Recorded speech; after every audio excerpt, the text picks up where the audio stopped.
Jenny, jenny, jenny.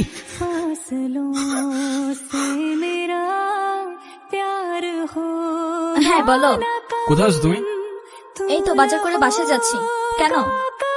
আগে বলো, good news শুনবা না ব্যাড নিউজ? ব্যাড নিউজটাই আগে শুনি। ব্যাড নিউজটা হচ্ছে তোমার এখন থেকে মাঝে মধ্যেই বাজার করতে হইতে পারে। কেন? কারণ গুড নিউজটা হচ্ছে নতুন চাকরিতে তোমার হাজবেন্ডের কাজের অনেক চাপ থাকবে এখন থেকে। কংগ্রাচুলেশনস। কিন্তু স্যার, আমি আর বাজার করতে পারবো না। যত রেডি হোক না কেন, বাজার কিন্তু আপনাকেই করতে হবে। কেন, কি হয়েছে? আরে ধুর, আমি একদমই দামাদামি করতে পারি না। আজকেও 150 টাকা ঠকে আসছি। আপনারা কারা? আর বাসার ভিতরে কিভাবে ঢুকেছেন?